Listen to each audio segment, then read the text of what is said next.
once you have people locked in and depending on food as well, then that's 100% imperialism. As Thomas Sankara said, he says, if you want evidence of imperialism, look at your plate.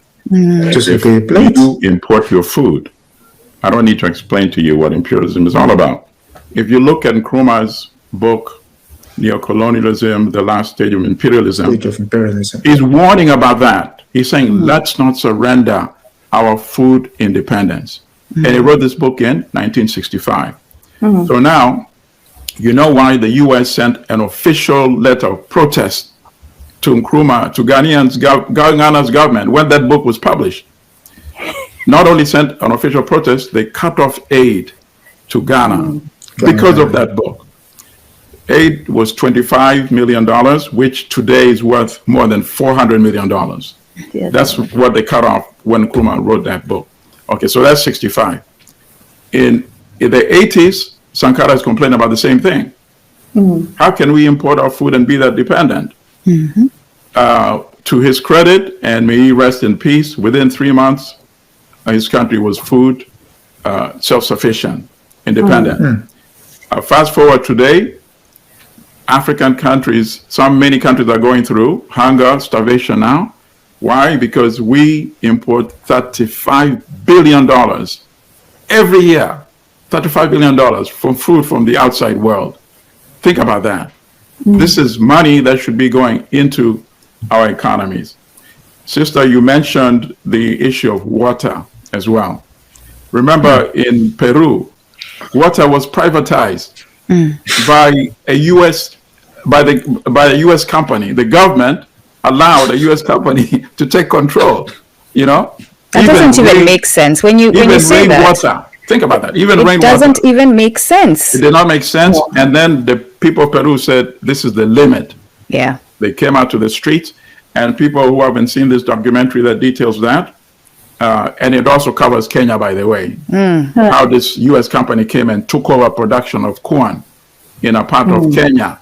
And then everybody could not use their seeds as well because the concession was given to the U.S. company. The documentary is called "The End of Poverty" with a question mark at the end by Philip Diaz. So he explains that. So what I'm saying is that what we're discussing here, you explained the World Trade Organization, the WTO, which enforces global trade, right? Is like a mafia organization, like the mafia getting together, creating an organization saying, okay, members, if in the past you engage in bank robbery, going forward, bank robbery is now illegal. But for you who stole in the past, you can keep that money. And what do I mean by this? They have a rule that you are not allowed to subsidize your farmers. Think about that. Even though the United States spends $20 billion. If you can please explain to our audience, if my grandpa is sitting in Kikoko or wherever it is, what is subsidize? Subsidize is, they say the free market, right? In this capitalist country, they say everything works out by itself, demand and supply. They find they coincide, so there's no need for government intervention. That's what they say. That's the basis of capitalism, right? That's on paper. It's all nonsense. If they believed in that, there should be no farmers in the United States because farming is not cost effective in the United States, right? True. So, but they will not yield that because they understand food sovereignty. It's like, think about that. Depending on another country to feed your people, right? So they won't yield that, even though they say officially, yes, capitalism, let the market work itself. They will not allow their farmers to become extinct. So they subsidize them. They give them money to beat the difference. So in Kenya, farmers are making a loss, right? If it's in the United States, that loss, the difference, the government would make up for it. Say, okay, so you're going to lose what? 10,000 shillings this year? No, you won't. We will cut a check to you to cover that loss, 10,000. You're going to lose 20,000 shillings? No, we'll cut you a check for 20,000 to keep them in business, existing, and to keep them prospering. So but to the World Bank comes to Kenya and says, no, you cannot subsidize your farmers. If you do, we won't give you a World Bank loan. And let me make one final point, and then I would want some reaction from the sister.